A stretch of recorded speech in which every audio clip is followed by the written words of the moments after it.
कोई मतलब कोई कहते हैं सामाजिक कार्यकर्ता हैं, कोई कहते हैं इन्फ्लुएंसर है, कोई कहते हैं कि आरटीआई एक्टिविस्ट हैं। बेसिकली आप है क्या? पहले सबसे पहले आप पे आरोप भी लगे कि आपने पूर्व अपना सीएम डीजीपी के फर्जी वीडियो बनाए, ऐसे तरह के आरोप भी आप पे लगे। तमाम तरह पूर्व सीएम की बात कर रहे हैं। वो खबर सच में गलत थी और वो खबर कई टाइम पुरानी थी। जैसे एक खबर तो थी 4 साल पुरानी, एक खबर थी 6 महीने पुरानी।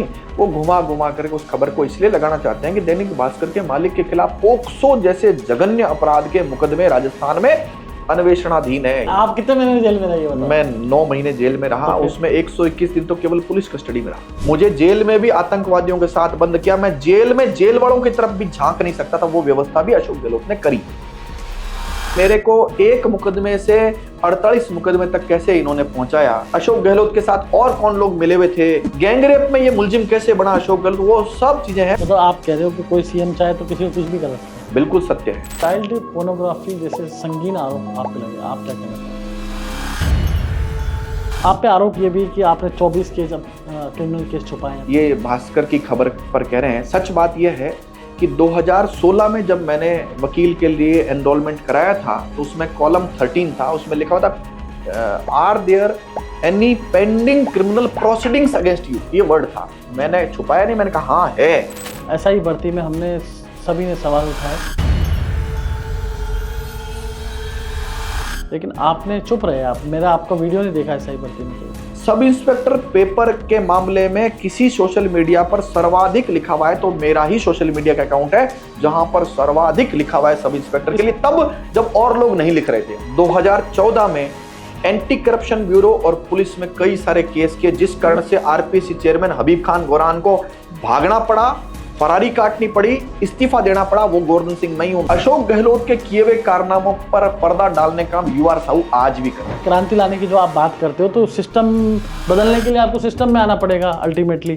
तो क्या भविष्य में क्या आप चुनाव लड़ सकते हो? भाई मैं सच्चाई बता देता हूं। दैनिक भास्कर ने 55 एमएलए का स्टिंग किया। 55 एमएलए में 52 का स्टिंग जारी नहीं किया, 3 का जारी किया।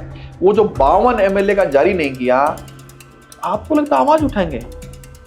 वो दंडवत हैं दैनिक भास्कर के समक्ष। और मैं बता देता हूं आपको, दैनिक भास्कर ने 100% मुख्यमंत्री को यह धमका दिया होगा कि अगर तुमने हमारे खिलाफ पोक्सो एक्ट की कार्रवाई की तो तुम्हारी कुर्सी पीछे से सरका लेंगे। न्यायपालिका में तमाम लोग आरोप लगाते हैं कि न्यायपालिका में बहुत भ्रष्टाचार है। अशोक गहलोत का एक स्टेटमेंट वीडियो आपने देखा होगा। उसने कहा कि न्यायपालिका में जमकर भ्रष्टाचार है। उसने कहा कि वकील फैसले लिख के ले जाते हैं और जज साइन कर देते हैं। और तीसरी लाइन उसने कही कि मैंने जीवन में अनेकों हाईकोर्ट जज बनाए। राजस्थान में बीकानेर, बाड़मेर, जैसलमेर, कुछ जो रेगिस्तानी इलाका है, वहाँ पर जो खेजड़ी का वृक्ष है उसकी पूजा की जाती है। विष्णोई समाज भी करता है, अन्य समाज भी करते हैं। लेकिन अभी कुछ दिनों से देखा जा रहा है, कुछ महीनों से लगातार वृक्षों की कटाई हो रही है। सरकारें आती हैं, जाती हैं, प्रयास होते हैं, लेकिन पुख्ता कोई व्यवस्था नहीं हो रही। खेजड़ी के वृक्ष नहीं कटे और पर्यावरण का संतुलन भी बना रहे। इस पर आपको, मैं उस जिले से आता हूं जहां पर सर्वाधिक खेजड़ी काटी गई, बीकानेर। और जब खेजड़ी काटी जाती है तो एसएचओ को पर खेजड़ी का पैसा मिलता है 15,000, 20,000, या जहां पर ज्यादा विरोध होता है वहां पर अलग पैसा मिलता है, बल्क में पैसा मिलता है। खेजड़ी समूल नष्ट होने की ओर है, डायनासोर की तरह। खैर राजस्थानी हो, राजस्थानी भाषा ने मान्यता मिलनी चाहिए और कौन मिलनी चाहिए है बताओ? 100% मिलनी चाहिए। नमस्कार, भारत रफ्तार में आप सभी का स्वागत है। आज हमारे साथ एक खास शख्सियत है, गोवर्धन सिंह जी। मैं सर आपको वकील कहूँ, इन्फ्लुएंसर कहूँ, पत्रकार कहूँ या सामाजिक कार्यकर्ता हूँ, क्या कहूँ पहले ये बताओ? मुझे आप कानून का विद्यार्थी कहिए और मैं एक जागरूक नागरिक के नाते कुछ न कुछ कर पा रहा हूँ, ऐसा मेरे को जो है विनम्रता से गर्व है। क्योंकि आपकी आइडेंटिटी क्या है लोग अभी दे नहीं पा रहे हैं। कोई मतलब कोई कहते हैं सामाजिक कार्यकर्ता हैं, कोई कहते हैं इन्फ्लुएंसर है, कोई कहते हैं कि आरटीआई एक्टिविस्ट हैं। बेसिकली आप है क्या? पहले सबसे पहला सवाल तो यही है। देखो, वास्तव में तो क्या है कि मैं एक नागरिक के रूप में जो संविधान में कर्तव्य और जो ड्यूटीज हैं उनको पूरी तरह से अपने पर लागू करने की कोशिश करता हूं तो मैं सामाजिक कार्यकर्ता बन जाता हूं। जब मैं कानून की बात करता हूं तो मैं विधि का विद्यार्थी बन जाता हूं। और समाज को जब जगाने काम करता हूं तो मैं सामाजिक कार्यकर्ता बन जाता हूं। और पत्रकारों ने जब सच बताना बंद किया तो मुझे कभी पत्रकार भी शब्द इस्तेमाल कर लेते हैं, मैं पत्रकार हूं, जबकि मैं इन सब के बीच में एक नागरिक हूं और आदर्श नागरिक बनने की कोशिश कर रहा हूँ। मतलब आप कितनी भूमिका में हो गए? 4 भूमिका में हो गए? वो तो मुझे लगता है मुझे देखने वाले तय कर देंगे कि हाँ। मैं किस किस भूमिका में फिट हूँ, किसके लिए अनफिट हूँ। तो मुझे लगता है इसका तो यही जवाब हो सकता है। तो गोवर्धन जी, एक बार पहले तो आप सवाल ये है कि आपकी सेहत का राज क्या है? इतने ही ये मैं आज 10 साल से ये देख रहा हूँ, भागते दौड़ते हैं, क्या करते हैं? 17 साल का आपका बच्चा है और बच्ची भी आपकी बड़ी होगी, दोनों एक लॉ कर रहा है, दोनों लॉयर हैं शायद। तो क्या राज क्या है? मतलब चेहरे पे आज भी ऐसा लगता है कि 30 साल 35 साल का युवा एक गोवर्धन सिंह बोल रहा है धमाकेदार तरीके से। देखिए, मेरा ये मानना है कि जब आप कुछ अच्छा करते हो ना और आपको उससे खुशी मिलती है, किक मिलती है, और रोजाना जब घर जाके सोते हो तो लगता है आज राष्ट्र के लिए, देश के लिए कुछ करके गए हो या किसी व्यक्ति के लिए कुछ करके गए हो, लोगों को जगाया है, सच बताया है, तो वो जो खुशी है, आप भी शायद उन्हीं में से हैं कि आप वीडियो बनाते हैं, लोगों को बताते हैं सच क्या है, तो उसमें भी आपको खुशी मिलती है। मुझे लगता है वो खुशी और लोगों का आशीर्वाद, ये दोनों मिलाओ तो गोवर्धन सिंह बन जाता है, जिसका शायद आप सवाल पूछ रहे हैं। आपकी खुशी कईयों को दुख भी हो जाता है। कभी कभी आप सीन सेवरल टाइम की आप किसी के खिलाफ बोल रहे हो, सामने वाला आपसे दुखी हो जाता है, आपको कई बार जेल भी हो जाती है, आप पे आरोप भी लगे कि आपने पूर्व सीएम डीजीपी के फर्जी वीडियो बनाए, ऐसे तरह के आरोप भी आप पे लगे, तमाम तरह पूर्व सीएम की बात कर रहा हूँ मैं। आपके सवाल के 2-3 टुकड़े हैं। पहला जवाब यह है कि मेरी तरह हर एक नागरिक को होना चाहिए, तभी इस देश में बदलाव आ सकता है। दूसरा, डीजीपी के खिलाफ या कोई जो आप मुख्यमंत्री खिलाफ जो बात करें, शायद आपके लिए या सामान्य आदमी भी इनको बड़ा समझता होगा, लेकिन यहां पर मैं आपको कानून की बात के साथ समझाता हूं। कानून में, संविधान में लिखा हुआ है कि ये मुख्यमंत्री, डीजीपी जिसको आप कह रहे हो बड़ा समझ रहे हो, ये दोनों लोक सेवक है, अंग्रेजी में पब्लिक सर्वेंट है, और इसकी सही परिभाषा आप देखो तो ये सारे लोग लोगों के सेवक हैं, लोक सेवक, पब्लिक के सर्वेंट हैं। दुर्भाग्य की बात यह है कि लोकतंत्र, जो गणतंत्र हमने पिछले 1-2 दिन पहले मनाया था, वो गणतंत्र का सही अर्थ यही था, जनता का, जनता के लिए, जनता द्वारा चलाए जाने वाला शासन। तो लोक सेवकों को मालिक कब बना लिया हमने? कभी बनाया नहीं। तो वो जो कुछ गलत कर रहे हैं तो उनको बोलना इसलिए जरूरी है कि वोट देकर चुप बैठने काम नहीं है। वोट देने के बाद आपका, मेरा या प्रत्येक नागरिक का ये दायित्व है कि वो पूरे 5 साल विपक्ष की तरह काम करे। ये विपक्ष के भरोसे नहीं रहे, क्योंकि कांग्रेस में सत्ता में होती है तो बीजेपी विपक्ष नहीं होती है, बीजेपी सत्ता में होती है, कांग्रेस विपक्ष नहीं होती है। तो असली विपक्ष कौन? नागरिक, यानी कौन? आप, यानी मैं और आप। गोवर्धन जी, आप जैसा जिगर किस्म में इतने महीने जेल में रहने का, आप और किसी को जेल में डलवाएंगे क्या? आप ऐसी बातें कर रहे हैं। देखो भाई, आप कितने महीने जेल में रहे ये बताओ। मैं 9 महीने जेल में रहा, तो उसमें 121 दिन तो केवल पुलिस कस्टडी में रहा। तो क्यों रखा आपको जेल में? मुझे आप बताइए, आप जिस आजाद देश में सांस ले रहे हैं, बहुत सारे लोगों ने जेल काटी, यातनाएं सही, और कई लोगों ने अपने प्राण भी दे दिए। आप उनसे पूछिए कि उन्होंने क्यों कर दिया। आप जो सांस ले रहे हैं, मैं जो सांस ले रहा हूं, उनका जो बलिदान है वो क्या, उसके बलिदान के नाखून के बराबर मेरा बलिदान नहीं है, कुछ भी नहीं है। अच्छा गोवर्धन जी, आपके घर वाले डांटते नहीं? क्या करते रहते हो आप यार? ये जेल 9 महीने जेल, कभी क्या, वो टेंशन नहीं होती घर जाके? ये पुरानी बातें हो गई। 2010 में भी अशोक गहलोत ने इसी तरह से 16-17 मुकदमे किए थे। उस समय मैंने फरारी काटी 8 महीने। इस बार मैंने तय कर लिया था कि जनता के सामने इनको नंगा करूंगा, इसलिए ना तो मैं फरार हुआ ना कोई बात, और इस बार 9 महीने जेल काट के आया। तो घर वाले अभ्यस्त हो गए कि नहीं, ये कुछ ना कुछ हिंद की जय कर रहा है, क्योंकि मेरे घर वालों को भी इस बात के लिए जो है उनको अप्रिसिएशन मिलता है कि गोवर्धन सिंह बहुत अच्छा काम कर रहा है। मेरे माताजी पिताजी के अच्छे लोग, समाज के प्रतिष्ठित लोग जब चरण स्पर्श करते हैं तो उनको लग रहा है कि हमारा बेटा ठीक काम कर रहा है। शुरू में तो उनको भी लगा ये क्या बीमारी पाल ली इसने, ऐसा ही बात है। नहीं तो कभी जैसे आप शाम को वीडियो बना लेते हो, कभी रात को डर नहीं लगता सोते समय कि यार क्या कल क्या होगा? मैं मनुष्य हूं, मनुष्य में जो विकार है वो मेरे अंदर भी है, लेकिन हाँ ये बात सही है कि जो काम मैं कर रहा हूं, अगर मेरा साध्य पवित्र है तो मेरे को हमेशा इस बात की प्रफुल्लता रहती है, मन में खुशी रहती है इस बात की कि मैं सच्चाई जनता के सामने लाया, और इस कारण से वो डर जो है मुझ पर हावी नहीं हो पाता है, ऐसा मेरा मानना है। 3 बार आपकी बार की सजा रद्द हुई है ना, और सिस्टम आपके खिलाफ रहता ही है क्योंकि आप सिस्टम के खिलाफ बोलते रहते हो। आप सबके खिलाफ हो जो सिस्टम के लोग हैं, आपके साथ कौन है? सिस्टम जिसको आप बोल रहे हैं, आप सर्वे करा लीजिए, कुछ नेताओं को, कुछ अफसरों को और कुछ जजों को छोड़ दो, ठीक है ना, या इन नेताओं से लाभ प्राप्त कुछ अंगुलियों पर गिनने लायक लोगों को छोड़ दो, तो राजस्थान की 8 करोड़ की आबादी, मैं दावे से कह रहा हूं और कैमरे के सामने कह रहा हूं, वो मुझे इतना प्यार, स्नेह और आशीर्वाद देती है कि मेरे पास उनके लिए शब्द भी कम है। तो आप एक बार इसका सर्वे कराकर दोबारा कैमरे के सामने बताइएगा कि हमने सर्वे कराया तो केवल इतने से लोग खिलाफ मिले। 8 करोड़ में अगर 80 लोग मेरे खिलाफ हैं तो इसको खिलाफ कहेंगे क्या? और 8 करोड़ लोग मुझे आशीर्वाद दे रहे हैं, तो मुझे लगता है कि ये मेरी जीत है और ये सच्चाई की भी जीत है। नहीं, सोशल मीडिया को आप आशीर्वाद मान रहे हैं, मतलब सोशल मीडिया पे व्यूअर्स को? नहीं, आप एक बार मेरे साथ यूं ही चलिए, कहीं किसी यात्रा पर चलिए, हाँ। और वहां पर कहीं आप किसी मंदिर में दर्शन करने चलिए, और वहां मंदिर में आने वाले, जिस जगह मैं कभी नहीं गया हूं, जिस तहसील में कभी नहीं गया हूं, या जिस राज्य में कभी नहीं गया हूं, वहां पर अगर आपको उतना प्यार, आशीर्वाद मिले, तो ये मानना चाहिए कि सच में मुझे आशीर्वाद मिल रहा है। सोशल मीडिया तो दिखावा है, खेल, इसके भरोसे मैं कभी था नहीं और आज भी नहीं हूं। सोशल मीडिया आया भी अब है। मैं 2006 से हिंद की जय कर रहा हूं। अगर आपको जानकारी करनी है तो बहुत सारे लोग जो समाज में अच्छा काम कर रहे हैं वो आपको बता देंगे इस बात। आप अपने नाम के साथ एरो कोड नहीं लगा सकते, या आप एक्सेप्ट कर चुके हैं? मतलब देखिए, मैं इसको बात को समझा देता हूँ थोड़ा सा, कि ये जो शायद आप दैनिक भास्कर की खबर की बात कर रहे हैं, वो खबर सच में गलत थी, और वो खबर कई टाइम पुरानी थी। जैसे एक खबर तो थी 4 साल पुरानी, एक खबर थी 6 महीने पुरानी।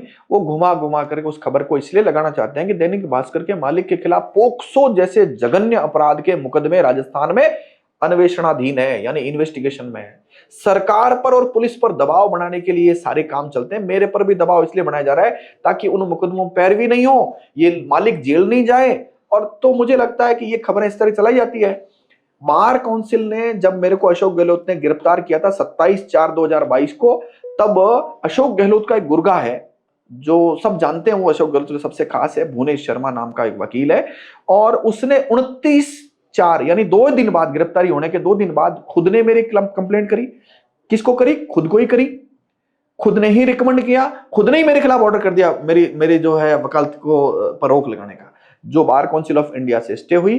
फिर इन्होंने दूसरे में ऑर्डर कर दिया, दूसरा स्टे हुआ, फिर इन्होंने तीसरा कर दिया। तो ये तो बेईमान व्यवस्था है, और बेईमान व्यवस्था में बैठे तंत्र में 2-5 लोग हैं। लेकिन मैं आपको यहां भी एक बात कहूंगा, राजस्थान में 1.25 लाख वकील है, 1.25 लाख वकीलों में सर्वे करा लेना, 2-5 वकील जो अंगुलियों पर गिनने लायक है, या नेताओं से लाभ प्राप्त वकील है, उनको छोड़कर हर एक वकील का आशीर्वाद या प्यार आपसे बात करते मुझे हैं मिलता है। अंदर अरे आप कभी आप मेरे ऑफिस में आइए, मुझे लगता है इस इतना, मतलब मैं रोजाना इस बात के लिए दबाव में रहता हूं कि मैं इन वकील साथियों का प्यार जो मुझे मिल रहा है, ये एहसान कैसे मैं उतार पाऊंगा, नंबर 1। नंबर 2, ये जो इनकी अपेक्षाएं गोवर्धन सिंह कुछ करेगा न्यायिक जगत में, वो उन अपेक्षाओं पर खरा कैसे उतर पाऊंगा, क्योंकि अपेक्षाएं ज्यादा है, व्यक्ति के रूप में मेरी क्षमता कम है।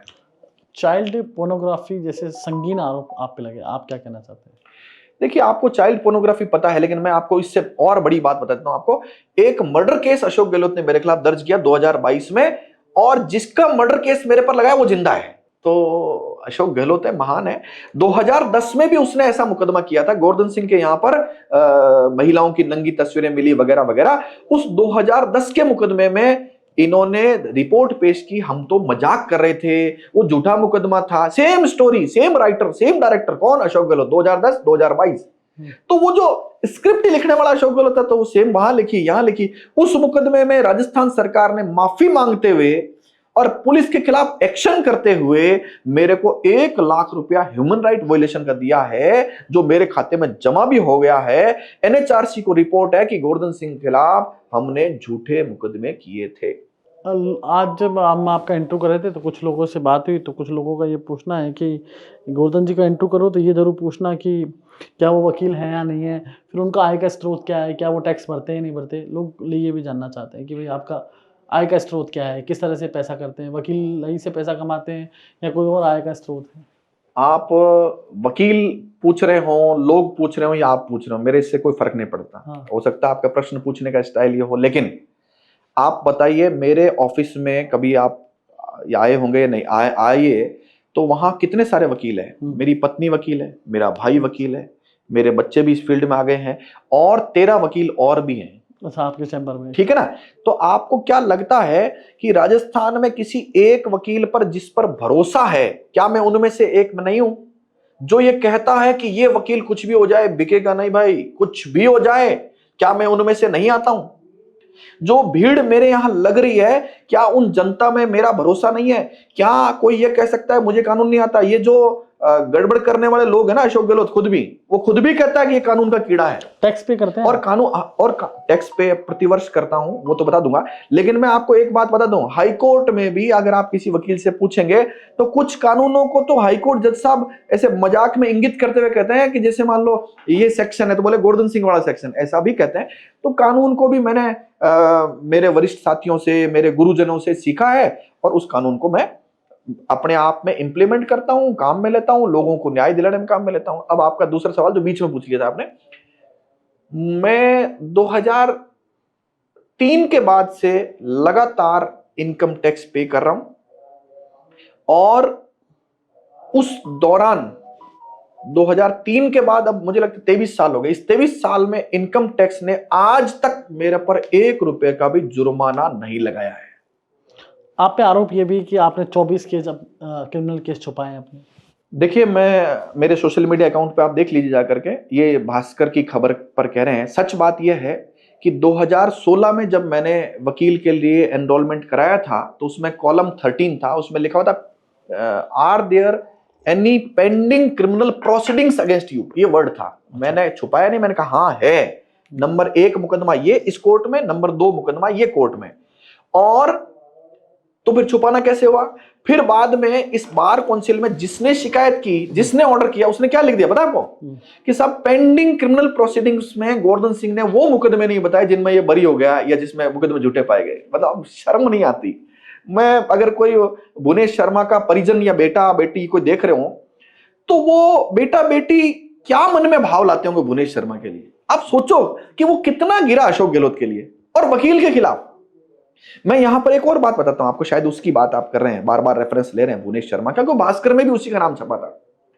भुवनेश शर्मा का एक भी जूनियर है और उसका कोई परिजन है, एक बार उससे पूछो कि जब अशोक गहलोत मेरा मकान तोड़ रहा था तो मेरी पत्नी ने बार एसोसिएशन को लिखा था कि साहब मकान मेरे नाम से है, मेरा मकान पट्टेशुदा है, अवैध तोड़ा जा रहा है। तो भुवनेश शर्मा का सेक्रेटरी गिरिराज नाम से वकील था, उसने पत्र लिखा और भुवनेश को कहा इस पर साइन करो, वकील साथी है हमारी, और उसके पत्र पर हमको इस सरकार को लिखना है भाई मत तोड़ो, इलीगल मत तोड़ो यार तुम।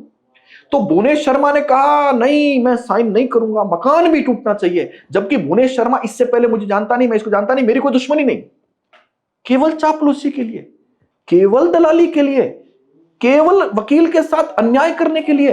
और एक चापलूसी की हद है, अशोक गहलोत की चापलूसी। और चापलूसी के बाद चापलूसी की हद कहां चली गई? अगर आप राजस्थान में किसी वकील से पूछेंगे तो भुवनेश किसी का भी नहीं है। मैं जिसको वो जानता नहीं, मेरे से कोई दुश्मनी, जब मेरे लिए ये कर सकता है वो साथ वाले वकीलों के लिए क्या कर सकता है, जूनियर के लिए क्या कर सकता है और अपने परिजनों के खिलाफ क्या कर सकता है। अगर कोई परिजन देख रहा है तो उससे एक बार पूछो तुम इतना क्यों गिरे। मुझे लगता है बार बार रेफरेंस आप उसका भास्कर का भुवनेश का ले रहे हैं, भास्कर भुवनेश, तो मुझे लगता है कि दोनों महान हैं, तो मैं यही कहूंगा। गोवर्धन जी, पेपर लीक एक बड़ी समस्या है, हर युवा को दर्द है। और मेरे को एक बात का जिज्ञासा है आपसे जानने की कि एसआई भर्ती में हमने सभी ने सवाल उठाए लेकिन आपने चुप रहे। आप मेरा आपका वीडियो नहीं देखा एसआई भर्ती में कोई। मुझे लगता है आपका रिसर्च थोड़ा अच्छा नहीं है। मैं आपके रिसर्च को थोड़ा आगे बढ़ाता हूं। मैं राजस्थान का पहला व्यक्ति हूं आजादी के बाद का जिसने आरपीएससी चेयरमैन के खिलाफ 2014 में एंटी करप्शन ब्यूरो और पुलिस में कई सारे केस किए, जिस कारण से आरपीएससी चेयरमैन हबीब खान गोरान को भागना पड़ा, फरारी काटनी पड़ी, इस्तीफा देना पड़ा। वो गोवर्धन सिंह मैं ही हूं, मेरे नाम से कंप्लेंट। एसआई भर्ती की बात करी मैंने।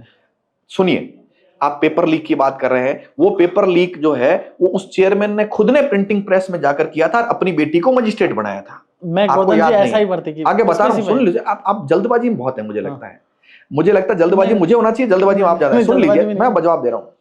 आप और थोड़ा सा रिसर्च को आगे बढ़ाइए। सब इंस्पेक्टर पेपर के मामले में किसी सोशल मीडिया पर सर्वाधिक लिखा हुआ है तो मेरा ही सोशल मीडिया का अकाउंट है जहां पर सर्वाधिक लिखा हुआ है सब इंस्पेक्टर के लिए, तब जब और लोग नहीं लिख रहे थे। आप एक बार दोबारा रिसर्च करके फिर मेरे से मिलिए।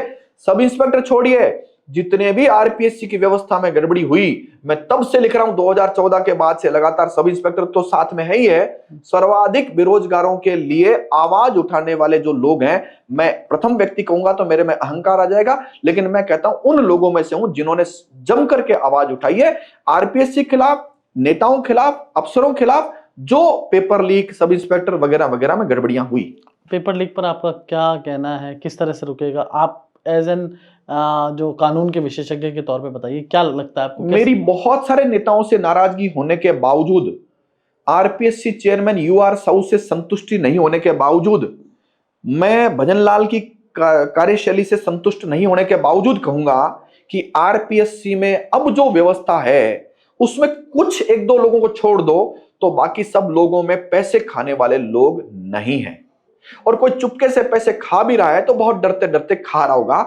अब जो लोग आए हैं, जैसे मैं आपको 3 लोगों का भी चयन किया है, मैं उनमें बिस्सू जी को मैं जानता नहीं, लेकिन डॉक्टर अशोक कलवार और हेमंत प्रियदर्शी आईपीएस को जो बनाया गया है, मुझे लगता है कि अगर कोई हार्ड ऑनेस्ट लोगों का चयन किया जाएगा राजस्थान में कभी 8 करोड़ में, तो ये प्रथम 100 में तो आएंगे ही।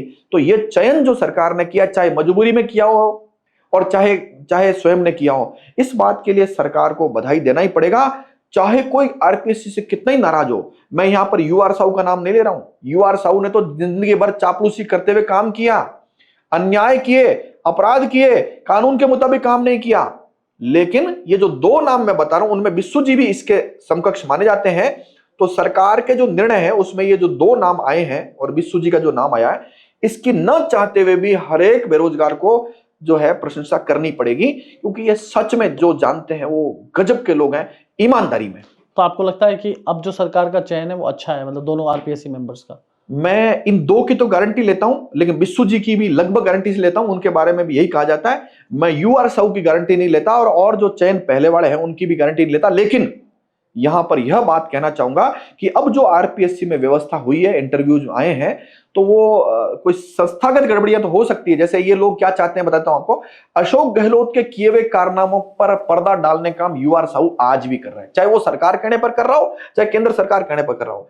सीक्रेसी एक डिपार्टमेंट है, उस सीक्रेसी की जिम्मेदारी अगर किसी ईमानदारी आदमी को दो तो एक भी मगरमच्छ बच जाए। आप मुझे जिम्मेदारी दो, मुझे तो जनता ऑनेस्ट मानती है ना, मेरे को सीक्रेसी की जिम्मेदारी दो, अगले 6 महीने बाद एक भी मगरमच्छ बाहर बच जाए तो मुझे ना, सीक्रेसी को छेड़ना नहीं चाहता है कोई, कौन? यूआर साहू, क्योंकि उसी के पास है सीक्रेसी। और आरपीएससी के ईमानदार जो मेंबर हैं उनको दे दो, मैं कह रहा हूं तो भी मगरमच्छ कोई बाहर नहीं बचेगा। तो मैं बताइए, पहले 2 सदस्य थे, संगीता आर्य, कुमार विश्वास की वाइफ थी, उन दोनों ने इस्तीफा दे दिया, लेकिन कोई मुकदमा तो दर्ज नहीं हुआ। देखिए, आपको लगता है कि कुमार विश्वास की पत्नी खिलाफ कोई बीजेपी का नेता मुकदमा दर्ज होने देगा? आप सोचो एक बार। कुमार विश्वास चाहे किसी दल में नहीं हो, लेकिन वो जहां रहता है वो आज की डेट में बीजेपी के लिए सबसे लाभप्रद व्यक्ति है। निरंजन आर्य की पत्नी, धर्मपत्नी निरंजन आर्य की पत्नी जो है, देखो मैं आपको बताता हूं, अभी सर आपकी बात का, ये निरंजन आर्य के, आपको लगता है निरंजन आर्य ने नौकरी में रहते हुए अपराध नहीं किया होगा क्या? आप लोग, मैं आज आपको कैमरे के सामने कह रहा हूं, मुझे 3 महीने 90 दिन की छूट दो और मुझे एजेंसी के 5 ईमानदार नाम छांटने कह रहा हूं, वो मुझे दो, और मैं कहता हूं निरंजन आर्य 3 महीने बाद अगर जेल से बाहर मिल जाए तो मुझे कह देना। तो मंशा नहीं है साहब, मंशा नहीं है सरकार की। और मैं वही व्यक्ति हूं, बीजेपी सरकार आई थी 2013 के अंत में, 14 पहला साल था, और हबीब खान गौरान को बीजेपी सरकार यानी वसुंधरा जी ने कहा था इस्तीफा दो, उसने दिया नहीं था, सरकार असहाय हो गई थी, तब यही गोवर्धन सिंह खड़ा हुआ और उस हबीब खान को नंगा करके जनता को बताया, फिर वो भागा, फरारी काटी और इस्तीफा दिया। मैं वही तो व्यक्ति हूं। मैं आपको अभी वादा करता हूं कैमरे के सामने कि मेरे को दो और ये बेईमान लोग बच जाए, मगरमच्छ, एक भी मगरमच्छ बाहर बच जाए, 3 महीने दो और 5 मुझे ईमानदार पुलिस वाले दो। मैं कहता हूं अगर सांस आ जाए बेईमान को या किसी मगरमच्छ को तो मुझे बताइएगा। सरकार ये तो कह रही है पेपर लीक नहीं हुआ, लेकिन मगरमच्छ एक भी बड़ा नहीं पकड़ा गया अभी। उन मगरमच्छों ने इनको नहीं पकड़ा था। क्या आपको लगता है अब जो सरकार में इसमें कोई मगरमच्छ नहीं है? तो जब उनकी सरकार वापस आएगी अगली बार तो इन मगरमच्छों को नहीं पकड़ेगी, इसमें क्या गलत बात है बताओ? ये तो भाईचारा है। व्यक्तिगत लड़ाई, मतभेद, मनभेद वाली जो बातें हैं, डायलॉग बाजी, वो अच्छे जोरों पर है, और पकड़ने की बारी आएगी। 2 साल तो पूरे हो गए, पकड़ने वाला होता कोई भी आप जैसा ईमानदार व्यक्ति भी वहां पर लगा होता तो 3 महीने में पकड़ जाते मगरमच्छ सारे, 2 साल थोड़ी लगते दोस्त। और बीजेपी तो ऐसे पकड़ती है। महेंद्रजीत मालवीय ने कांग्रेस बीजेपी से इस्तीफा दिया, कांग्रेस ज्वाइन नहीं की, उससे पहले छापा पड़ गया था, तो क्यों यहां नहीं पकड़ सकते क्या? और आपसे सवाल है कि महेंद्रजीत मालवीय के यहां पर छापा मारा एंटी करप्शन ब्यूरो ने, कौन से कानून में मारा? कानून तो है ही नहीं, लोक सेवक वो है ही नहीं, उनके शक्तियां थी नहीं, छापा क्यों मारा? क्योंकि नेताजी ने ऊपर से कहा छापा मारो, छापा मार दिया। क्या मगरमच्छों की छापा मारा क्या? और वही एसीबी इन एमएलए के खिलाफ, एमएलए के साथ एमएलए निधि में कमीशन मांगने वाले अफसरों के खिलाफ और भास्कर खिलाफ मुकदमा दर्ज करने को तैयार नहीं, जांच करने को तैयार नहीं, देखिए, दो साल में एक भी पेपर लीक नहीं हुआ, ये बात तो सत्य है, लेकिन हर युवा मुझसे ये पूछता है कि मगरमच्छ कब पकड़ा जाएगा, इसलिए मैंने आपसे पूछा ये मगरमच्छ पकड़े जाएंगे नहीं जाएंगे। मैं आपको दोबारा बोलता हूं, आपको लगता है 2 साल में लीक नहीं हुआ, ये बात गलत है। बदलने दो स्थितियां, सरकार बदलेगी तो इनकी भी लीक निकाल करके बताएगी अगर उनकी मंशा होगी तो। जैसे ये निकाल के लाए ना पिछली, तो अगली बार इनका निकाल लाएंगे। अभी तो कैसे निकला, यही सत्ता में बैठे हैं, कौन करेगा, कौन निकालेगा? गोदन जी, जो मैं थोड़ा सा एक सवाल पूछता हूँ, मन में आया तो पूछ ही लेता हूँ। पूरा पूछो थोड़ा सा। आपका जो आक्रामक नेचर है, जिस तरह का आपका आक्रामक नेचर है, आप खुलकर अपनी बात रखते हैं और खुलकर बोलते हैं, डरते किसी से नहीं है, इसलिए लोग पसंद भी करते हैं आपको। तो ये जो आपका आक्रामक नेचर है, तो कहीं ना कहीं सिमिलर टू हनुमान बेनीवाल, नरेश मीणा, वो भी खुलकर बोलते हैं, लेकिन वो राजनीतिक फील्ड में है, आप अलग फील्ड में हो। आप इन दोनों नेताओं को कैसे कैसे देखते हैं, हनुमान बेनीवाल और नरेश मीणा के बारे में? आप तो सामाजिक व्यक्ति हैं, लेकिन वो नेता है। पहला कहा कि आपको डर नहीं लगता, ये मैं कह रहा हूं कि मुझे डर लगता है। लगता है? हाँ, लेकिन किससे? भगवान से लगता है। और भगवान के नीचे जो व्यवस्था बनाई है, उस व्यवस्था में भगवान अगर मेरे साथ है तो दुनिया की कोई ताकत मेरा बाल भी बांका नहीं कर सकती, और भगवान अगर मेरे साथ नहीं तो दुनिया कोई ताकत मुझे बचा नहीं सकती। तो डर मुझे लगता है, मैंने बता दिया। दूसरी बात, आप कह रहे हैं पॉलिटिक्स में जो लोग हैं वो अपना काम कर रहे हैं। 2 नाम आपने जो पूछे, हनुमान बेनीवाल और नरेश मीणा, सच बात यह है कि इनमें कितना टैलेंट है, ये कितने सही हैं, ये अभी मैं नहीं कहूंगा, लेकिन मैं ये कहूंगा कि जनता बीजेपी और कांग्रेस से निराश है, दुखी है, गुस्से में है। तो हनुमान बेनीवाल, नरेश मीणा या कोई और व्यक्ति जो कुछ भी बोलेगा, जनता न चाहते हुए भी उसको पसंद करेगी और उसके साथ खड़ी हो जाएगी। अच्छा, आप हनुमान बेनीवाल को व्यक्तिगत रूप से कैसे देखते हैं? देखिए, पॉलिटिक्स में तो वैसे सुन लीजिए, लड़ाके तो है ना वो। मैं बता रहा हूं, हनुमान बेनीवाल की बजाय पॉलिटिक्स में जितने भी लोग हैं, तो ये कीचड़ वाली जगह है, जो जाएगा वो सन जाएगा। अपवाद छोड़ दो, जैसे भरत सिंह जी आज दुनिया में नहीं रहे, कांग्रेस के एमएलए थे, बहुत अच्छे नेता थे, उनके बारे में आप ये कह सकते हो कि वो ऑनेस्ट थे। ऐसी थोड़ी बहुत बातें हेमाराम जी जो है बाड़मेर वाले, उनके लिए कही जाती है, लेकिन ये अपवाद कहलाएंगे। अपवाद को अगर अपन छोड़ दो तो फिर ईमानदारी कहां है? जब तक ईमानदारी नहीं है किसी नेता में, तब तक उस व्यक्ति के बारे में आप उसको अंक दो, ये ज्यादा अंक दो, दोनों ही संभव नहीं। कोई भी व्यक्ति बड़ा मुश्किल होगा। नहीं, फिर भी एक बार बताइए, चाहे नरेश मीणा हो चाहे हनुमान बेनीवाल हो, गलत के खिलाफ आवाज तो उठाते ही है। हो सकता हो कहीं जगह अनबायस हो जाते होंगे, लेकिन फिर भी एक, चाहे करोड़ीलाल मीणा हो, करोड़ीलाल मीणा भी आप देखते होंगे कि आवाज उठाते हैं जनता की। आप इन तीनों की बात करें, मैं एक और बात कर रहा हूं, आवाज तो भजनलाल जी भी उठाते हैं। बताता हूं किसके खिलाफ, महेश जोशी के खिलाफ ईडी ने भी कार्रवाई की, एसीबी भी कार्रवाई कर रही है। तो आप भजनलाल जी को भी वही मान लो, क्योंकि आवाज 4 लोगों के खिलाफ वो उठाते हैं तो 3 लोगों के खिलाफ ये भी उठाते हैं। आवाज सबके खिलाफ निष्पक्ष रूप से उठाएं। आप वो नाम आप बताइए, क्योंकि मैं तो राजनीति में वो संभव नहीं है ना गोवर्धन जी, आप खुद ही कह रहे हो ना, पॉलिटिक्स कीचड़ है, कीचड़ है, तो फिर उस कीचड़ में ये संभव नहीं है। आप अंक नहीं ले सकते, फिर तो गोवर्धन जी जैसा बनना पड़ेगा। ना, सवाल यह है, ये काम आपको करना था पत्रकार के रूप। आप सवाल एक विधि के विद्यार्थी से पूछ रहे, जबकि ये सवाल आप पर है कि ये बात पत्रकारों काम था कि उनका किसी से बायसनेस नहीं होना चाहिए, कौन बीजेपी, कौन कांग्रेस, कौन निर्दलीय, उनको काम करना था कि हनुमान बेनीवाल यह गलत कर रहा है, सुन लीजिए, और नरेश मीणा ये गलत कर रहा है, भजनलाल ये करता है, अशोक गलत ये करता है, वसुंधरा जी ये करती है, गजेंद्र सिंह शेखावत ये कर, सबका आपको करना था, जॉब आपका है। और सवाल आप मेरे से पूछ रहे हैं, गड़बड़ क्या हुई कि जो पत्रकारों ने ना सब अपने अपने पाले बना लिए। सही है कि साहब मैं इस पाले में हूं तो मैं उनकी बताऊंगा, तो ये काम तो पॉलिटिशियन भी कर रहे थे ना, वही काम पत्रकार ने। देखिए तो ऐसा जो है, काम हम तो 2 जो साल काम से, सुनो आपका गोवर्धन था जी, वो काम आप मेरे से पूछ रहे हैं। देखो गोवर्धन जी, हम तो 2 साल से आवाज उठा रहे हैं। मेरा विधानसभा का मैं पास, व्यक्ति के रूप में नहीं कह रहा हूं, मेरी बात आपने सुनो, दिल पर ले ली, आप, अपने पर ले ली। अरे मैं कह मेरी रहा बात सुनो ना, हूं मैं तो संस्था 2 की साल बात से करें। आवाज उठा रहा हूँ। विधानसभा का पास मेरा निरस्त हुआ, सचिवालय का पास मेरा निरस्त हुआ। हम तो जनता की आवाज बन रहे हैं। पेपर लीक में सबसे ज्यादा हमने उठाया, ऐसा ही भर्ती का मुद्दा उठाया, जनता के हर मुद्दे को इस प्लेटफॉर्म पर आके रखा। मैं मेरी बात इसलिए कर रहा हूँ क्योंकि मैं खुलकर बोल रहा हूँ, इसलिए बोल रहा हूँ ना। तो देखिए, मेरे को आप सभी पत्रकारों के लिए बोलो तो मैं भी आ गया उसमें। अभी मैं अपवाद को जोड़ा नहीं जाता। अगर आप गणित जानते हैं या सामान्य जनरल नॉलेज की बात करें तो अपवाद को उसमें लिया नहीं जाता। लेकिन आप में एक अयोग्यता है, वो बताता हूं आपको, कैमरे पर ही बता रहा हूं, इसलिए आपको नाराज होने की जरूरत नहीं है। अयोग्यता यह है कि आपको जो है जय जयकार करनी नहीं आती, आपको चापलूसी करनी नहीं आती मुझे चाटू तो जब चापलूसी करनी नहीं आती तो आपको ये अपेक्षा क्यों कर रहे हो कि नेता आपको पसंद करे, नेता आपका पास निरस्त नहीं करे? आपकी अपेक्षा ही गलत है। नहीं, नेता की बात नहीं, सुनो सुनो, ये मेरा अधिकार है, जैसे आपका अधिकार है अरे ना। आपका कौन से अधिकारों की बात कर? राजस्थान में अधिकार? अरे राजस्थान में किसका अधिकार है? मेरी बात सुनो, मेरा अधिकार है कि मेरी सड़क ठीक होनी चाहिए। क्या मेरे अधिकार रक्षा हो रही? क्या मेरे घर के बाहर आपने नाली क्या बोला? साफ सफाई कचरा आपने नहीं? कई बार बोला है ना कि मैं वकील हूं, तो आपका अधिकार है नहीं? आपकी वो बार बार रजिस्टर रद्द करते हैं, आप क्यों जाते हो हाई कोर्ट में, सुप्रीम कोर्ट में क्यों जा रहे हो, कोर्टों में क्यों जा रहे हो? आपका अधिकार नहीं, तो अधिकार से लड़ रहे हो ना आप। तो मेरा अधिकार है कि मेरे को विधानसभा का कवरेज के लिए पास सबका बन रहा है, तो मेरा क्यों नहीं बनेगा? मेरा अधिकार है, मेरा सचिवालय में पास क्यों नहीं बनेगा? मेरा अधिकार है कि मैं जहां कवरेज करने जा सकता हूं, सब पत्रकार जा रहे हैं, मैं क्यों नहीं जाऊंगा? इसका जवाब दे दिया मैंने। आप अयोग्य व्यक्ति हैं, इसलिए आपका पास भी निरस्त होगा, मेरा और मैं इसलिए अयोग्य हूं, आपके अधिकारों का हनन भी होगा। और अयोग्यता मैंने पहले बता दिया आपको। नहीं, मैं गणेश परिक्रमा नहीं करता, चाटुकारिता नहीं करता, ये मेरा अधिकार, इसलिए मेरा अधिकारों का हनन हो रहा है। मैं सहमत है आप और हम, तो इसलिए सवाल नहीं बनता। तो अब अगला सवाल यह है आपसे कि आपको मतलब पेपर लीक को लेकर आपका क्या विचार है, कैसे इसको ठीक किया जा सकता है? देखिए, पेपर लीक में जो व्यवस्था बनी हुई है वो व्यवस्था इतनी चरमरा गई है, नष्ट हो चुकी है कि नष्ट हो चुकी व्यवस्था में उसी प्रकार की बात है कि राख में अंगारे ढूंढ रहे हैं। जब राख में अंगारे ढूंढेंगे तो पेपर लीक की व्यवस्था ठीक हो सकती। आमूलचूल परिवर्तन शुरू से लेकर अंत तक जब तक आप नहीं करोगे ना, तब तक कुछ भी नहीं बदलेगा।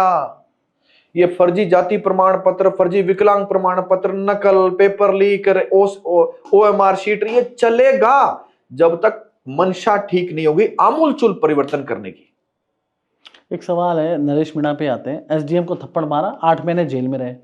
ऐसे कई मामले आ चुके हैं, नेता ने अधिकारियों को थप्पड़ मार दिए, लेकिन उन पे कोई पुख्ता कार्रवाई नहीं होती, ठोस कार्रवाई। तो ये दोहरा मापदंड नहीं है। गोवर्धन सिंह तो एक वीडियो जारी कर दे, उसमें मामला दर्ज हो जाता है, और कोई थप्पड़ मार दे, उसमें कुछ नहीं होता। थप्पड़ मारने पर तो खूब सारा हुआ। चलो, नरेश मीणा ने थप्पड़ तो मारी, हाँ, मैंने तो थप्पड़ भी नहीं मारी थी। वही तो कह रहा हूं मैं, ये दोहरा सुनिए मापदंड। सुनिए, तो थप्पड़ मारे बिना, अपराध किए बिना, गाली निकाले बिना, लठ चलाए बिना इन्होंने मेरे को 121 दिन तक पुलिस कस्टडी और 9 महीने तक टोटल जेल में रख लिया। इसका मतलब व्यवस्थागत खामी है यहां पर। आप पता करो कि राजीव शर्मा जी अपना यहां पर DGP है, जब तक वो कानून के मुताबिक काम नहीं करेंगे और नेताओं के मुताबिक काम करेंगे। Govind Gupta ji anti corruption bureau के DG हैं, जब तक वो कानून के मुताबिक काम नहीं करेंगे और नेताओं के मुताबिक काम करें, तब तक यह व्यवस्था ऐसे ही चलेगी। आप बताइए, तनख्वाह कौन देता है इनको? जनता का टैक्स। नेताजी देते हैं क्या? अशोक गहलोत अपनी जेब से लाता है क्या? प्लॉट बेच कर देता तनख्वाह इनको? भजन लाल जी प्लॉट बेच के देते हैं, हालांकि उनके पास प्लॉट कितने मुझे पता नहीं, लेकिन क्या प्लॉट बेच के देते हैं क्या? अगर भजन लाल जी अपनी व्यक्तिगत संपत्ति बेचकर राजीव शर्मा और गोविंद गुप्ता को वेतन देते हो, तब तो हमें जनता को कोई आपत्ति नहीं है कि ये गलत काम करें, नेताओं के अनुसार काम करें। लेकिन अगर हमारे टैक्स के पैसे से, टैक्स का पैसा क्या, मैं यहां से आपके यहां आया हूं, मेरी गाड़ी पेट्रोल जला है, उसमें मैंने प्रति लीटर पर 60 रुपया टैक्स दिया है, वो 60 रुपया इनको तनख्वाह के रूप में मिल रहा है। कोई बीड़ी पी रहा है तो उसके टैक्स से पैसा मिल रहा है, तो फिर ये कानून के मुताबिक काम क्यों नहीं करते? तो फिर ये जनता को मालिक क्यों नहीं समझेंगे, जबकि कानून में लिखा हुआ ये लोकसेवक है। गोवर्धन जी, एक सवाल यह है कि आप अक्सर अशोक गहलोत के खिलाफ बोलते हैं, तो क्या आपका लोग पूछना चाहते हैं कि क्या सचिन पायलट के प्रति आपका सॉफ्ट कॉर्नर है? आपने कभी आज तक पायलट के खिलाफ तो कुछ बोला ही नहीं।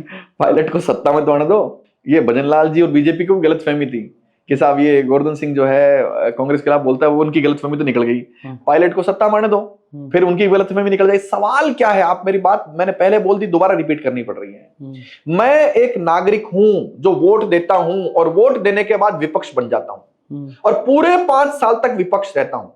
थोड़ा टाइम देता हूं सरकारों को, भाई देखते हैं कुछ अच्छा करे, साल भर टाइम लग जाता है, लेकिन ऐसा नहीं है कि वो जो है उनको खुली छूट देते हैं। आप, मैं स्पेशली आप ज्यादा विपक्ष होने चाहिए थे मीडिया कर्मी के रूप में, लेकिन आपने यानी अब आप पर मत लीजिएगा, मीडिया लीजिएगा। मीडिया ने अपनी भूमिका बंद कर दी, तो नागरिकों को भूमिका निभानी थी। विपक्ष कहां, आप मुझे बता दो, आज विपक्ष है क्या? डोटासरा को इसी भजनलाल शर्मा ने क्या सरकारी बंगला अवैध रूप से दिया कि नहीं दिया? किस मगरमच्छ को पकड़ेंगे? वो मदन दिलावर का एक मैं देख रहा था, उनसे मेरे व्यक्तिगत परिचय भी है, कि रूडीलाल मीणा ने कहा डोटासरा को जेल में डाल। अरे कब डाल देंगे? आप खुद मंत्री रहेंगे कि नहीं रहेंगे, ये भी बताओ हमको। तो ये सारी चीजें जनता सब समझ रही है, और जनता इतनी तीक्ष्ण बुद्धि को, लोग कहते हैं ना वकीलों को ये बात पता लगता है झूठ सच का, मैं कह रहा हूं जनता को पता लग रहा है। अगर मैं आपके सामने कैमरे पे बोल रहा हूं ना, जनता मेरे को 3 मिनट सुनेगी और पता लगा ले कि मैं झूठ बोल रहा हूं, सच बोल रहा हूं, कितना सच बोल रहा हूं, आधा सच बोल रहा हूं, ये सब पता लगा लेती। जनता से ऊपर कुछ नहीं है, तभी तो इनको फड़फड़ी लगती है, अच्छे अच्छे धुरंधर हार जाते हैं, यही तो कारण है। लगातार आप सिस्टम बदलने की बात करते हो गोवर्धन जी, और मुझे लगता है कि क्रांति लाने की जो आप बात करते हो, तो सिस्टम बदलने के लिए आपको सिस्टम में आना पड़ेगा अल्टीमेटली। तो क्या भविष्य में क्या आप चुनाव लड़ सकते हो भाई? देखिए, कुछ बच्चे होते हैं जो साइंस लेते हैं, मैंने आर्ट्स ली थी, कोई कॉमर्स भी लेते होंगे, कोई और सब्जेक्ट भी लेते होंगे।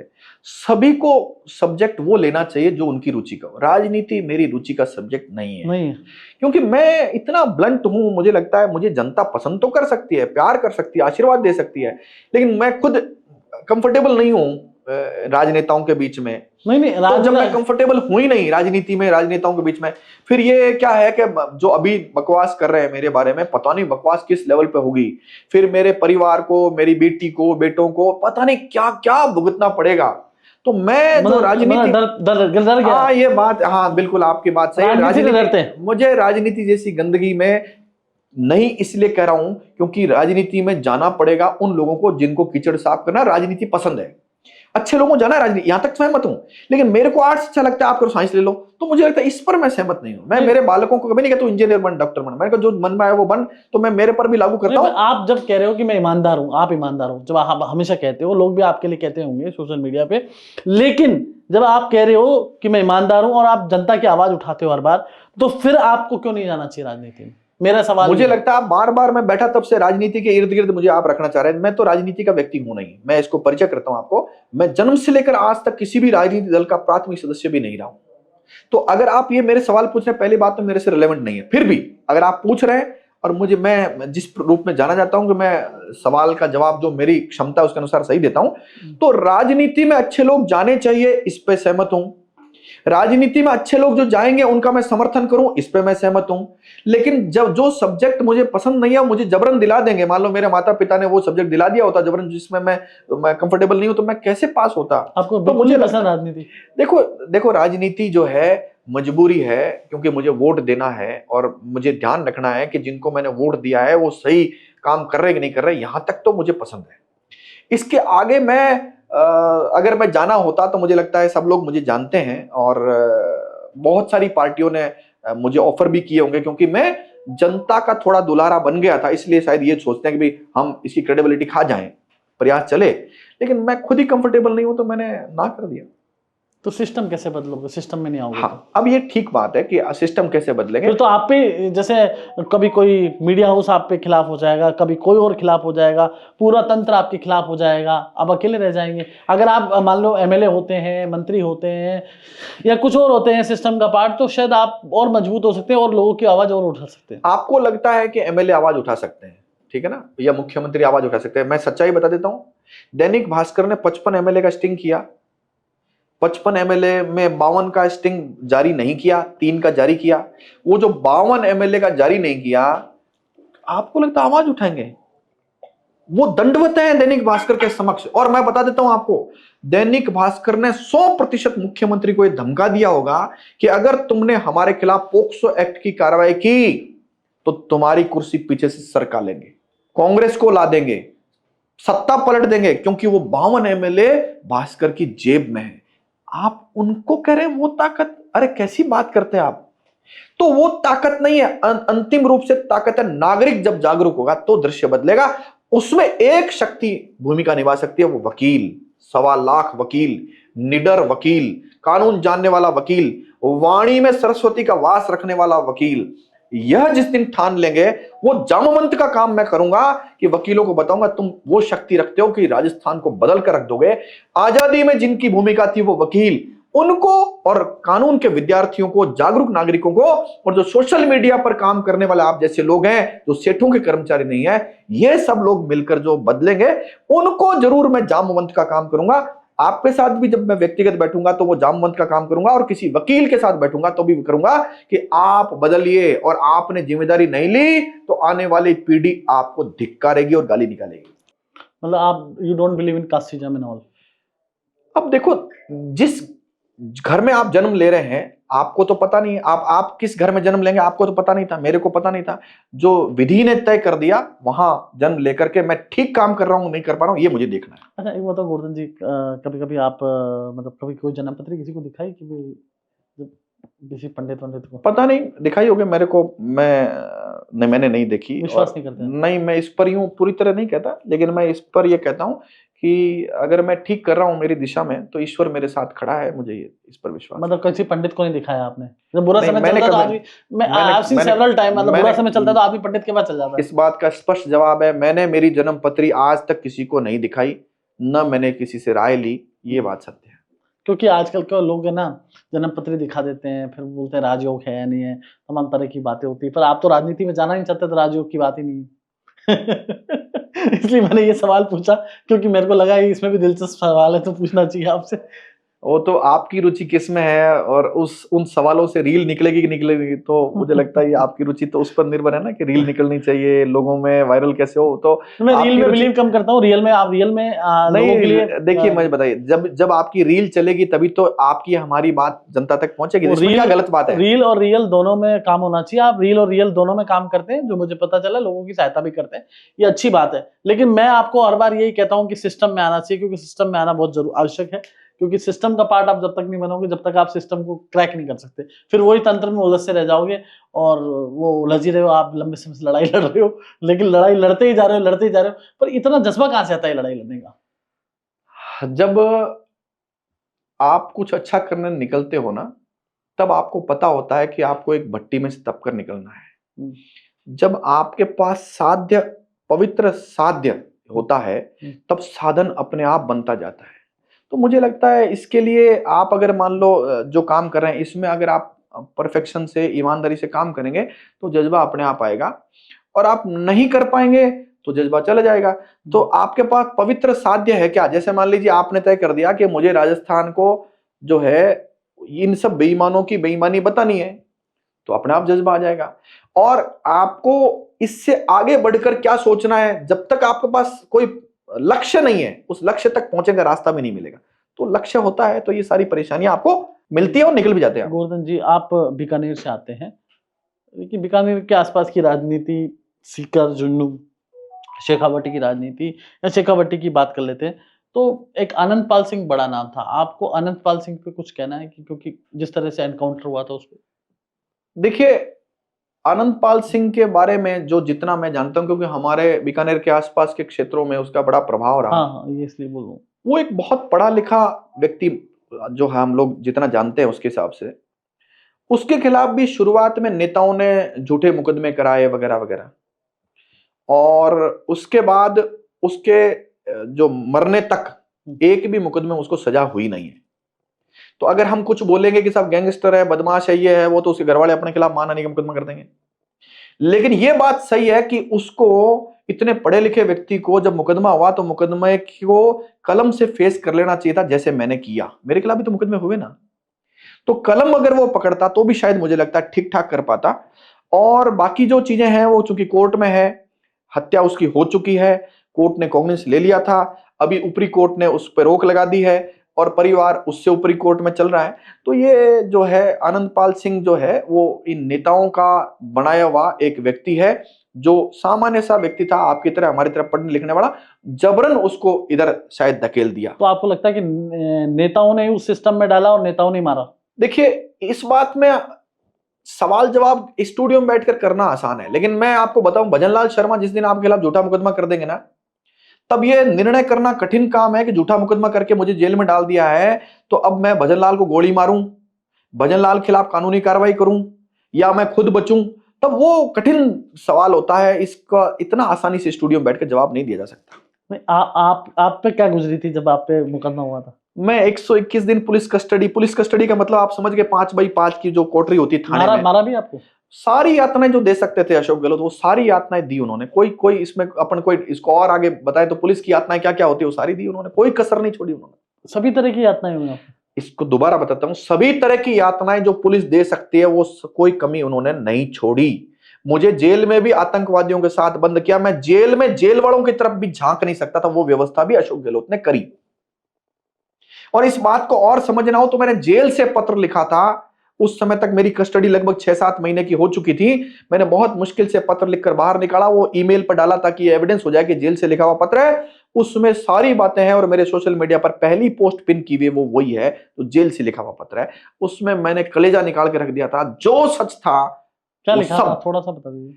देखिए, वो जो रचना हुई कि मेरे को एक मुकदमे से 48 मुकदमे तक कैसे इन्होंने पहुंचाया, फिर पुलिस ने क्या क्या किया, वो सब चीजें, और अशोक गहलोत के साथ और कौन लोग मिले हुए थे, पुलिस का क्या रोल था, गैंगरेप में ये मुलजिम कैसे बना अशोक गहलोत, वो सब चीजें हैं। मैं आपको भी कहता हूं, आपके माध्यम से कैमरे पर जो लोग देख रहे हैं मुझे, उनको भी कहता हूं कि वो पत्र पढ़ना चाहिए। मैं दुनिया में रहूं नहीं रहूं, लेकिन वो पत्र हमेशा बोलेगा, जो बोलेगा कि तंत्र नष्ट हो गया था, अन्यथा एक राशन डिपो से 40 किलो गेहूं 6 साल का मेरा बेटा खरीद के लाए, यह कागज अशोक गहलोत बनाए, और मुझे 11 दिन की पुलिस कस्टडी 39 दिन जेल रखा ही नहीं जा सकता। वो वकील जो कानून का एक्सपर्ट माना जाता है, अगर उसको रख लिया है, इसका मतलब तंत्र कहीं ना कहीं बिक गया था।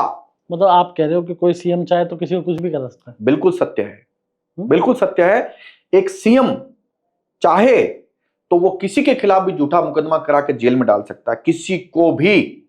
और उसका तरीके, बहुत सारे तरीके इनके पास हैं, क्योंकि पुलिस वालों ने आजकल यही काम शुरू कर दिया है कि मुख्यमंत्री को किस तरह बरगलाओ, और मुख्यमंत्री को बरगला कर उसको कहो सर अगर आप चाहो तो हम निपटा देते हैं, और फिर वो निपटाने का ठेका लेते हैं। ठेका, दोबारा शब्द कर, ठेका लेते हैं, और वो ठेका लेकर के मुख्यमंत्री के 2 गलत काम करते हैं, 200 खुद के गलत काम कर लेते हैं। फिर वो सारे आईएएस आईपीएस जो हजारों करोड़ के बनते हैं, वो इसी तरह बनते हैं। एमएलए एमपी का तो 5 साल में चुनाव दोबारा होता है, पैसे खर्च हो जाते हैं।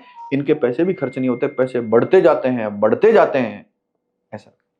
तो ये आईएएस जो भ्रष्टाचार करते हैं, जो आप कह रहे पैसे बढ़ते जाते हैं, इनके खिलाफ आवाज अब आजकल उठाना कम कर दिया आपने? आजकल तो एक ही आवाज उठा रहे हैं, पर वो इनके खिलाफ क्यों नहीं उठाते?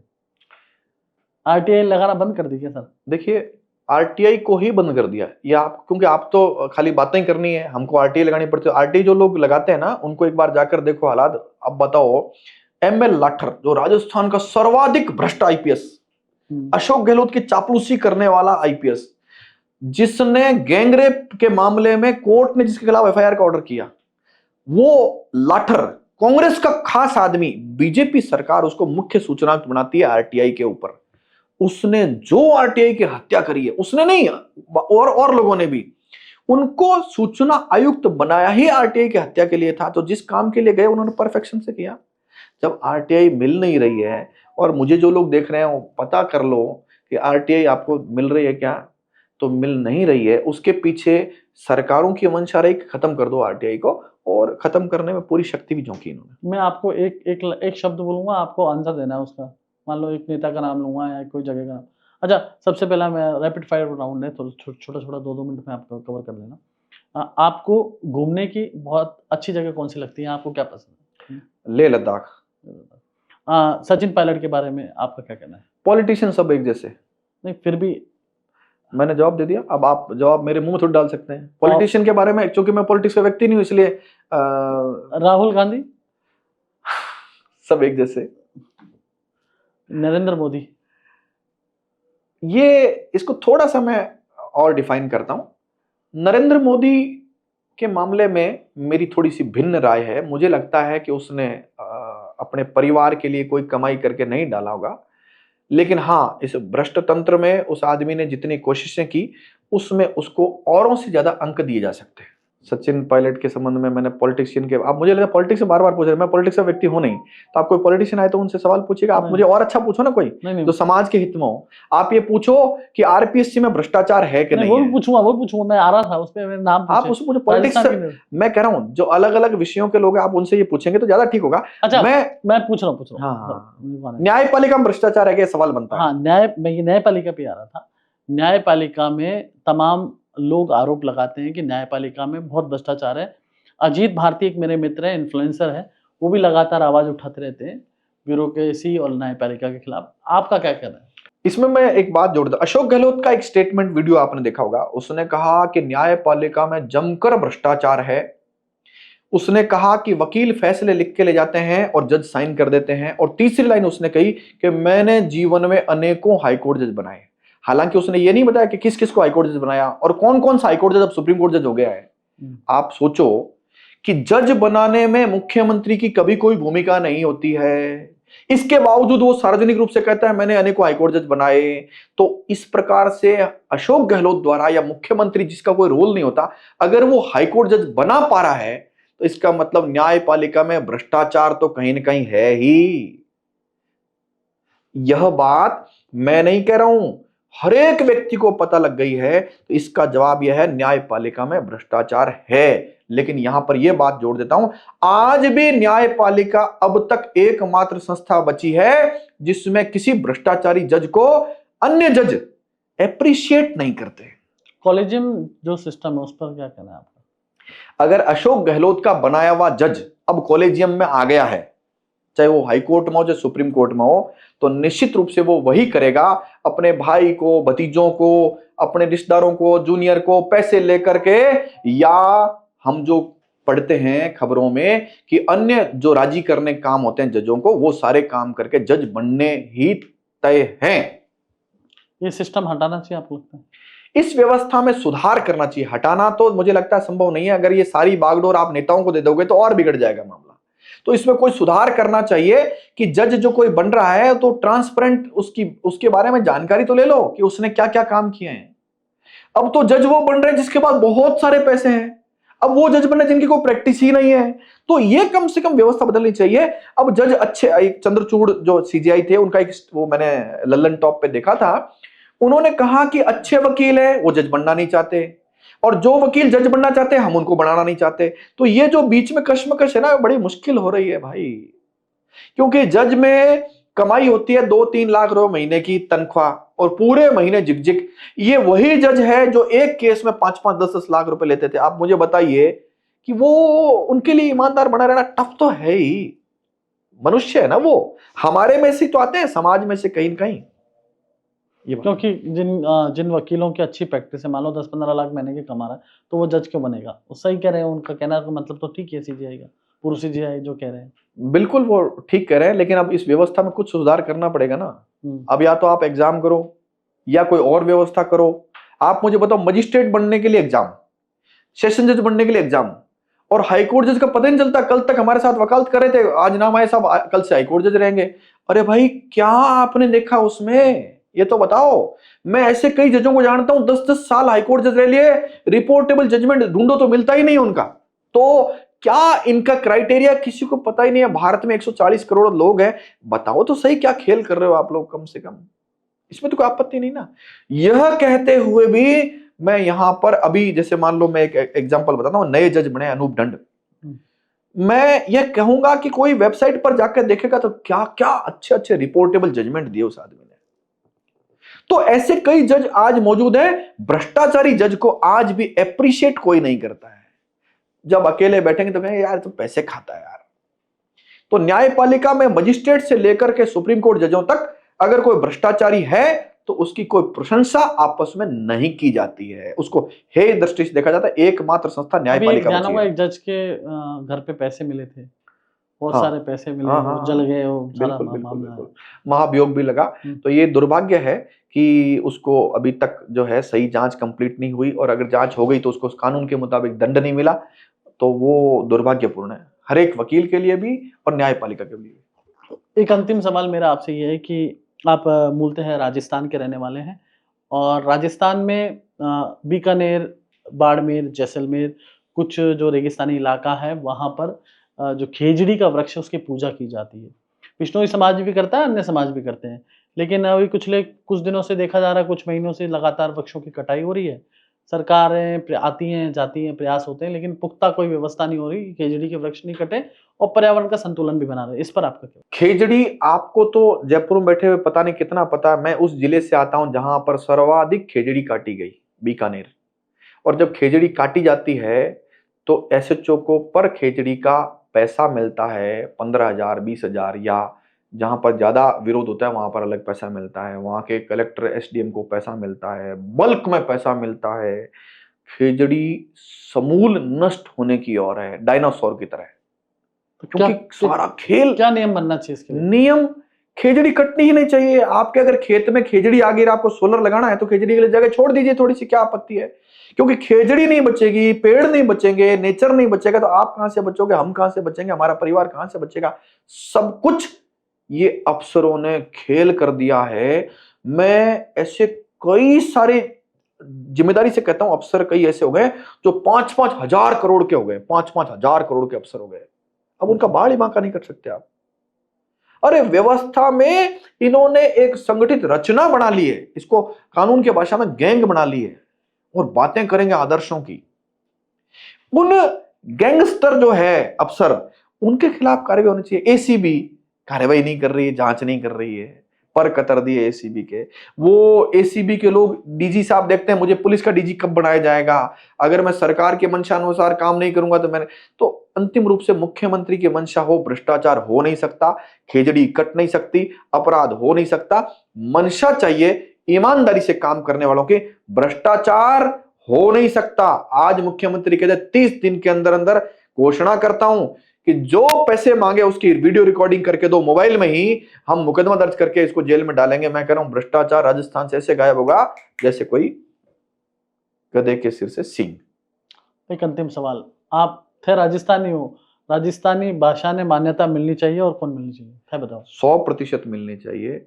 हमारा कल्चर, हमारे लोग, हमारे घरों में आज भी राजस्थानी सब प्रकार से उपयोग होती है। और हम लोग तो जब मौका मिलता है तो मैं तो मारवाड़ी शुरू कर दा। अब थे हिंदी में बात शुरू करी, जब हिंदी में शुरू कर दी, मारवाड़ी बुलाओ तो मारवाड़ी ठीक ठाक। मारवाड़ी में बताओ, राजस्थानी भाषा ने मान लेनी। 100% मान्यता मिलनी चाहिए। इन मायने अपने रो भाव आवे सीधो ही।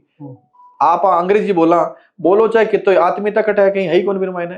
तो मारवाड़ी, राजस्थानी हमारी जो लोकल भाषा है, जिससे हमारा जुड़ाव है, हमारे घर परिवार के लोग जुड़े हुए हैं, और आपस में जुड़ाव का आधार भी वो भाषा है, तो राजस्थानी को मान्यता मिलनी चाहिए।